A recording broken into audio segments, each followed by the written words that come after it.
Welcome to Reframed, the panel show that analyses all things disability in media.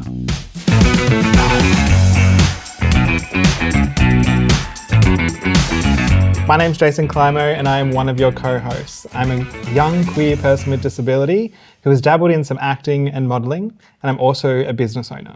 I'm fiercely passionate about the accurate representation of people with disability on screen. And I'm Stephanie Dower. I'm a filmmaker, I'm an access coordinator, and I'm also a keen traveller. But I'm really excited to talk all things disability on screen today with our panel of guests. So let's meet who we've got with us today. Sara is a proud disabled woman of colour. She is an experienced speaker, model, creator, actor, and disability activist. Welcome, Sara. Thank you so much. Welcome, Sara. We've also been joined today by Sam Drummond. Sam is a parent, lawyer, writer, and disability activist.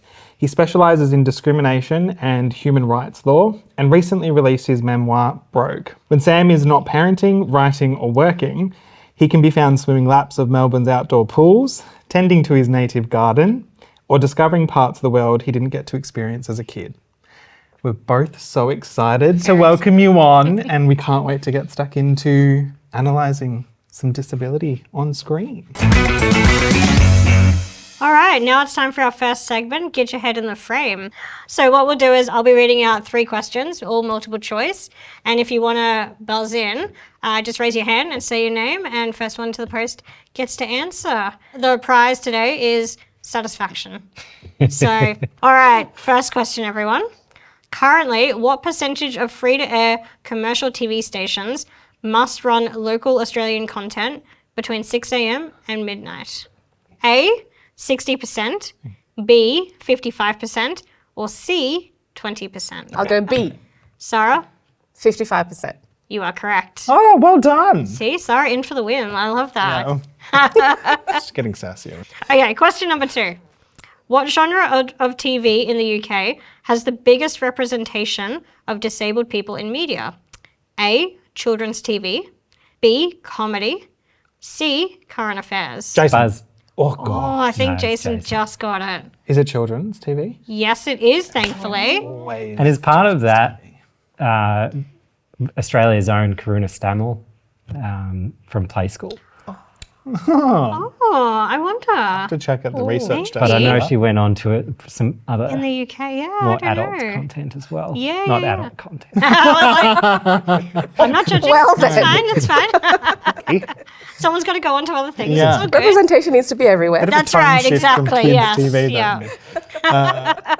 I Yeah, children's feel like, TV, children's TV is always just But like it's- leading the way. It is, especially nowadays. I feel like it's taken a while, but I think it's because it always, go because for it it. always like also includes like animations as well. Yes, that's true. That's true. Yeah. Yeah. Good point. But actually, also yeah. kids are more able to accept That's true. That's true.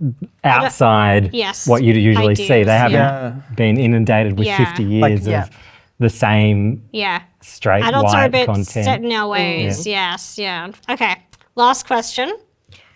62% of internet users in the US use which media platform daily? A, free-to-air TV. Okay. B, YouTube. C, Spotify. Buzz, Sam, YouTube. correct. Yeah. Yes. Well done. It was between YouTube and Spotify. Yeah, I would Yeah. have said Yeah. Spotify. But But I- Spotify costs It more can does. cost It more does. money. Yes. So YouTube's a bit more they're yes, just accessible. a bit cheap. All right. Well, that was Get Your Head in the Frame. Well done, everyone. Yeah. Is it We're 1 all point amazing. each? Yeah. I know. Is there a With a game? tiebreaker? It was We're a all about diversity here. Everyone gets a point, right? Yeah. Now we're moving on to show and talk. So this is where we're going to watch a piece of media that each of our guests have brought in with them today, and then we'll have a bit of a discussion about perhaps what's good disability representation and what maybe could be improved on. So let's watch the first clip. She's the queen bee, a star. Those other two are just her little workers. Regina George. How do I even begin to explain Regina George? Regina George is flawless. She has 2 Fendi purses and a silver Lexus. I hear her hair's insured for $10,000. I hear she does car commercials in Japan. Her favorite movie is Varsity Blues. One time she met John Stamos on a plane. And he told her she was pretty. One time, she punched me in the face. It was awesome. Okay. So for anyone who doesn't know, this is Mean Girls, the OG Mean Girls. Sarah, I believe you brought this to the table. Before you go, I just want to say this is so amazing that you've chosen this. It's probably one of the most important things that anyone has ever done on this show for the queer community in the entirety of anything. So I just want to Just say for thank you. anyone who loves a good one-liner as well, perfect choice. Yes. Means a lot. Thank you. No, it was honestly when I was sent that question, I thought, oh my goodness, what am I going to go with? Because and then I looked through all the different podcasts and the episodes that you had, and I thought, I wonder if this has been done yet or not. It I has didn't not. think of it, and I'm ashamed of myself that I haven't thought of it. No, I sent that through. I was like, I really hope no one's discussed this movie already. But honestly, growing up it was 2004 when it was first released. Yes, 20 years ago. 20 years ago, which is wild. Wow. When it was first released, it was something that I grew up with. I was still in high school, and it was something that when I first watched it, I thought, it's actually quite interesting. There's actually people with disability in this movie, even though it's just fleeting moments, but they were still there. And we'll talk about the negative aspects of the movie because there are plenty. There are plenty. But at least this component of the representation for me was just normalized. They were just one of the kids at the school. It wasn't about their disability. It was just Regina George. Yeah. So for me, that was quite interesting. Yeah. And it was a movie that really shaped high school. Yeah. Yeah. Growing up, and to have that representation at least there at the time was a big thing for me. Even though it was a really tiny aspect of the movie, at least it was there. So that's why.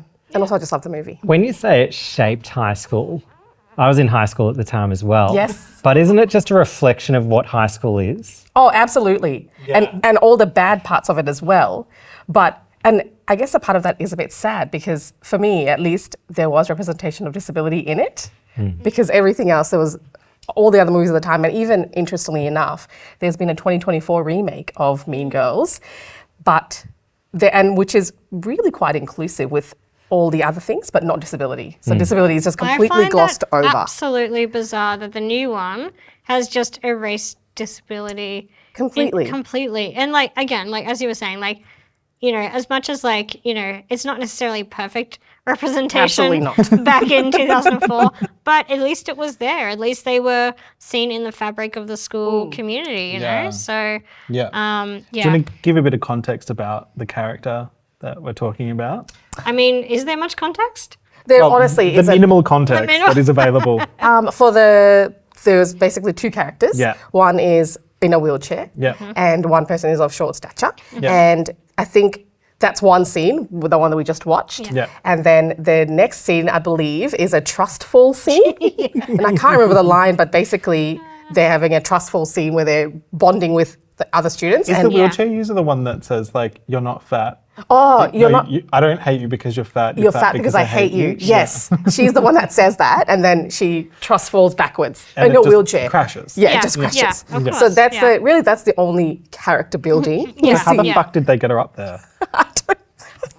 That's something Maybe that there's a ramp. We don't know. They we could have don't know, but that's something I always hate. I think we've talked about this on a previous episode, is when people, particularly wheelchair users, magically get they approach this building and all it seems like is stairs to get inside, then they're magically inside or up 5 levels. I'm like, how did you do that? Yeah. Bibbity boppity boo. Yeah, that's my magic wand. That's the one that I want. Yeah. I mean, I agree. It's kind of amazing that there was disability representation. I think on the other hand, it's so small. Tiny. Regina uses the R word multiple Repeatedly. times. Yeah. And all in a negative, obviously. Yeah. Definitely not a cool thing to say. It's used intended as an insult. Also, I don't know. Does anyone know if the person playing the wheelchair user, did they actually use a wheelchair in real life? I don't know. Actually, I'm not sure. I'd love to find that out. No, but from memory, I feel like the wheelchair is so not the type of chair that you would actually be going to school in. Yeah. No. It's this I think it looks big, like a hospital. Yeah, Yes, it's exactly hospital right. wheelchair. Yeah. so clunky. A higher for Which would make yeah. me think that she's probably not I an agree. actor I that is agree. in a wheelchair. Because I'd be like, you're not fucking putting me in that thing. Yeah, exactly. Yes, Exactly. exactly. And another aspect of the film that I realised was quite insulting / negative for people with disability is when Regina gets hit by a bus. And then she has to wear that brace. Yes. Yeah. And then all of a sudden disability is almost cool because everyone else wants to be Regina. Yes. And so previously she was this cool, popular, white, blonde girl. Yeah. And then she gets hit by a bus, has to wear a brace, but she's rocking it. Yeah, She's yeah, still yeah, rocking it because Yeah. she was previously Even cool. doesn't the wheelchair user, she puts a brace on, I think, at the end as well, like to be cool like Regina. I don't think. remember that, I could be but wrong, but yeah. I'm That's like, probably true, yeah. I think the other issue that I have with the disability representation is the wheelchair user and the person of short stature, they're friends with each other. Yes. And they're always seen together. I'm Yes. like, wouldn't it have been amazing if like one of them was in the art group, one of them was in the music group, one of them was in the jock group, like just to spread it out a little bit. Yeah. And also in the lunchroom, they're grouped as the wannabe table. Yeah. Like, wannabe normal, Wanna wannabe be cool, this, wanna be that. wannabe like Yeah. it. But I mean, I'm glad they didn't make like the a cribs crib table? table or Yeah, something. the special needs table. The special needs table, yes. Could you imagine? Yeah.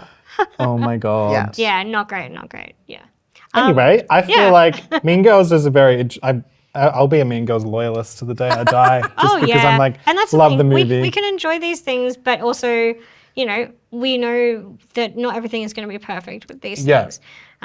you can enjoy something but still call it out. Exactly, yeah, for representing And a whole group of people. Really, I think what I'm sorely disappointed by is that they didn't do any better 20 years later. That is They went backwards. astounding Yeah. to me. Yeah, It really is. So, Absolutely. all right. Interesting yeah. one. All right, the third remake of Mean Girls is going to be all disability, nothing else. I think you guys probably should start thinking about that. Yeah, I think we should. I think that'd be we a should. really good- Yeah. We should start Regina. thinking about it. Any investors out there want to, bring money to the table? Yeah, perfect. All right. Well, now we might move on to Sam's piece of media. Let's roll the clip.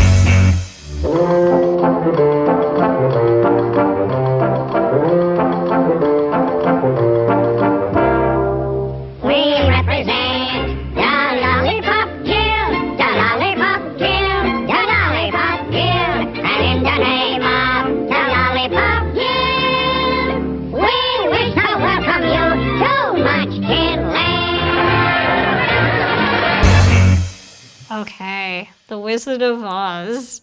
So this is 1939. America, the rest of the world's at war, and America's sort of pretending that it's never going to happen. And they're producing these classic films, Yeah. like the 1940 Oscars. Yeah. Was dominated by Gone with the Wind, Yeah. but also dotted with The Wizard of Oz.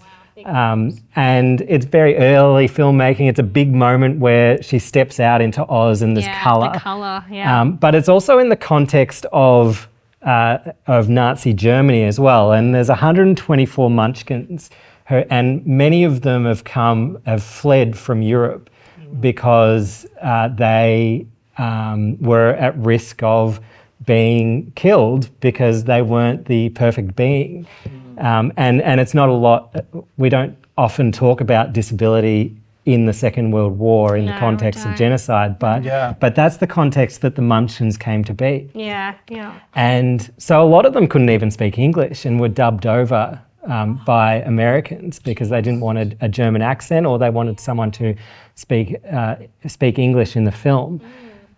And they've come up, they've been essentially rounded up and weren't making a living. It comes from a long history of short-statured people not being able to make a living and traveling around in circuses as the only means of doing that. Yeah. And so as a representation, it's not great because that is one of the first films I ever I ever saw, and for a lot of people it is. I don't think it's as problematic as films after that. Yeah. Particularly in the context of being made in 1939, in the wake of that history of it. I don't think it's the worst out there, but those stories that came out of it have followed people for the decades to come. And so they were locked up in a hotel and ferried in a bus to and from the studio, and then given alcohol at the hotel They were paid $50 a week, which is about $900 a week these days. Can you give some context as to how much the dog was paid? So it's about half of what Toto was paid. That just blew my mind. When you said that, I was like, are you... Okay, all right. Oh my gosh. So that's how much they're valuing these characters. Yeah. They weeded out what they referred to as achondroplastic midgets, and they used the term frequently. So they wanted them to be proportional and childlike. I did wonder about that because, typically achondroplasia is what you would see most. Is that right? That's the most common form? Yes. Yeah. And looking at this clip again, I was like, yeah, you don't see that, which is really interesting. Yeah. Yeah.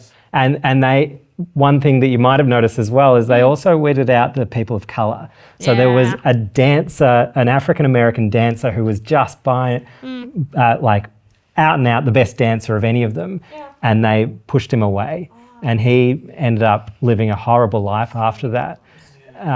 And because they wanted white people in this fantasy land. Yeah. And what we saw after The Wizard of Oz was Julie Garland, who played Dorothy, came out and said on a talk show that they were all drunk.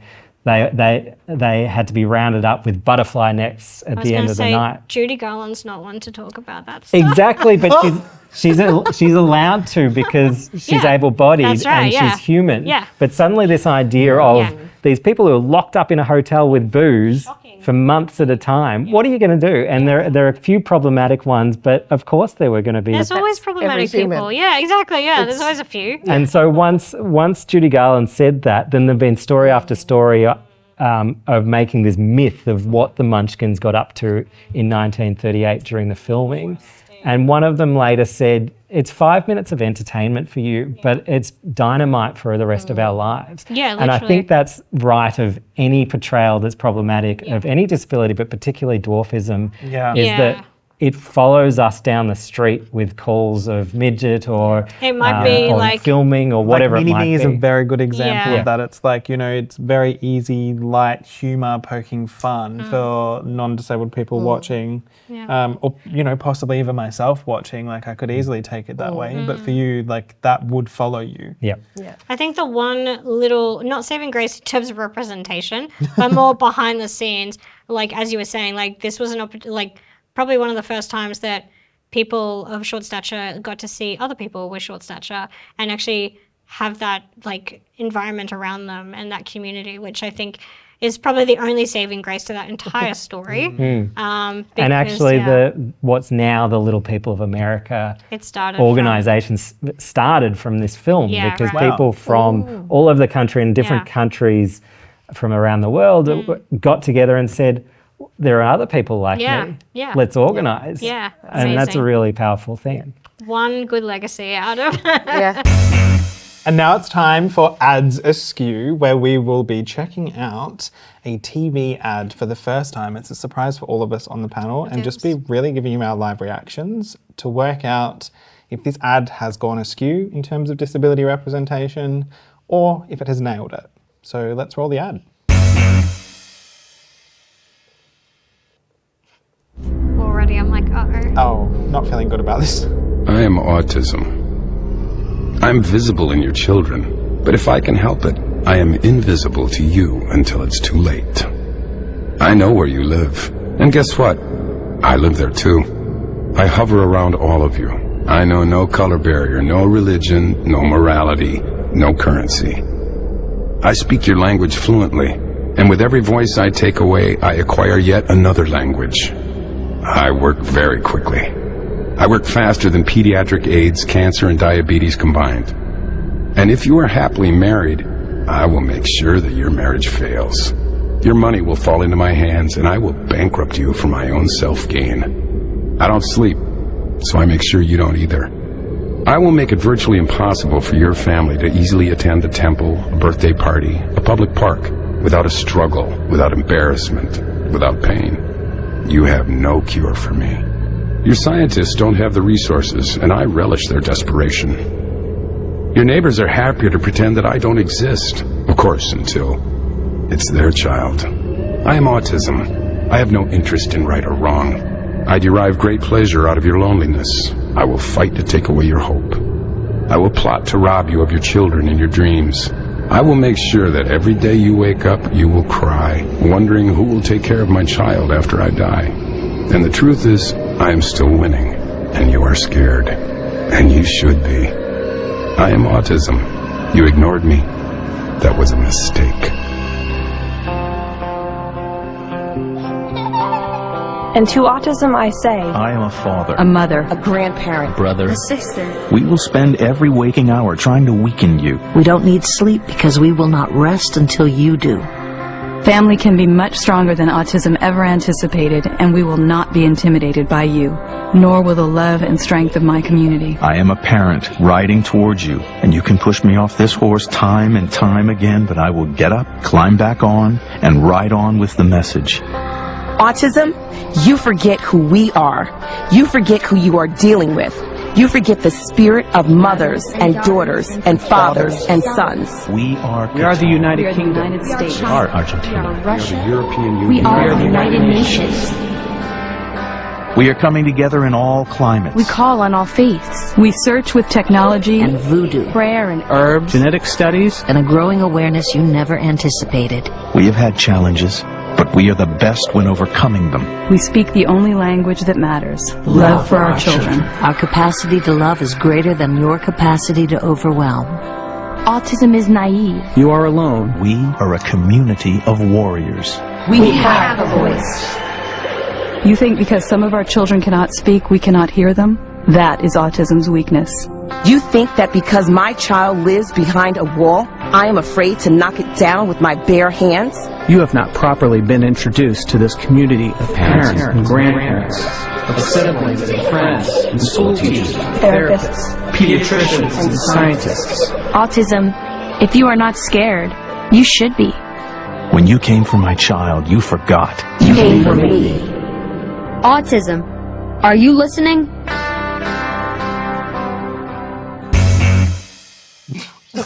Fuck. That was a journey, by the way. Like I fucking don't know what that was. horror movie, like Taken vibes at the start. And then to like, I'm still gathering my thoughts. love and family will defeat autism. Like, I'm my just, God. what? And also, sorry, the date at the bottom was 2006. Oh man.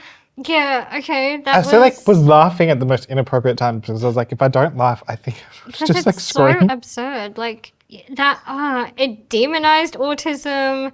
It like made it a villain. It did all the disability tropes just through narration. Literally. And then I'm sorry, I can't say it. It's just I'm astounded by that entire thing. I don't know what that was. Usually in an ad, you're trying to sell something. I don't know what their message was at all. I think they're trying to sell the fact that you need to gather together and fight this new war. Well, it sounds like Yeah. they're like Which would then autism. also then be like, donate money probably to Yes. Autism Speak. Yes. like so it's like no, like You're lost for words, Steph.